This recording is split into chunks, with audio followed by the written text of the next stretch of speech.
Hey guys, welcome to Boxing Squared for boxing news and views from around the internet. I heard about the Wladimir Klitschko retirement just as I was heading off to bed last night, and I thought, well, it's a bit late now to do a video.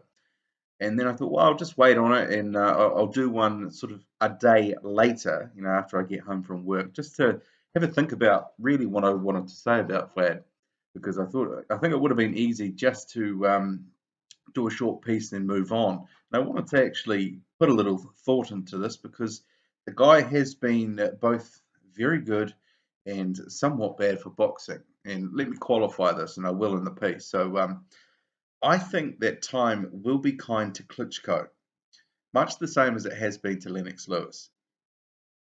Arguably, Lewis is held in higher esteem now with the passing of time than he was in his storied career. And in terms of Klitschko, I think it'll be very similar. I think we'll look back in about 15 or 20 years and go, man, that guy was pretty great. Look at his record. Look at who he fought. So I'll sort of dive into that a bit, but it really was a tale of two halves. Klitschko basically had two careers, two distinctly different careers.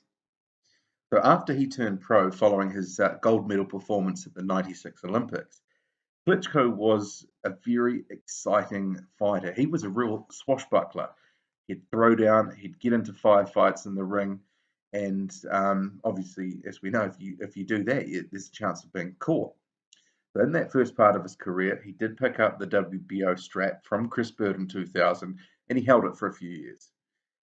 And as we know, the eye-catching style eventually caught up with him, and he was knocked out by Corey Sanders in 2003, and then again against Lamont Brewster in 2004. But a fun trivia question here, and who was the other guy, and this was earlier in his career, who was the other guy in this first bit of his career that he lost to? Now, I'll give you a clue. The loss was in 1998. He lost to a guy called Ross Purity.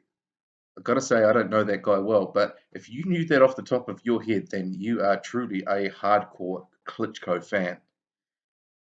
So this second phase of his career, this is the part that really has made him a legend. He obviously turned things around and turned his style around when he hired Emmanuel Stewart back in 2004. That was after the Brewster loss.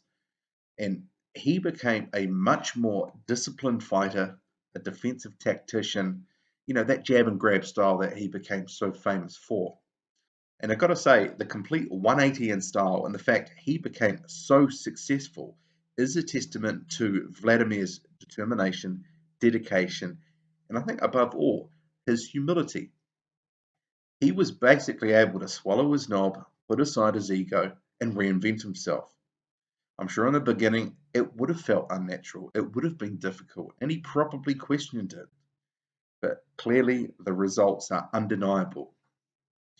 And remember, the guys that he fought in the sort of the 10 years or so after that defeat to Lamont Brewster, they were guys that were either in their prime or close to it.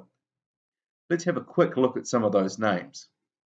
So heading back all the way back, so you have Chris Bird, Samuel Peter, Kelvin Brock, Ray Austin, Lamont Brewster, Sultan Ibragimov, Tony Thompson, Hazim Rahman, Ruslan Chagayev, Eddie Chambers, Samuel Peter again, David Hay, John-Mark Mormick, Tony Thompson, Marius Wok, Pianeta, Povetkin, Alex Leopai, Pulev, Bryant Jennings, and then obviously the Tyson Fury loss and then the Joshua loss.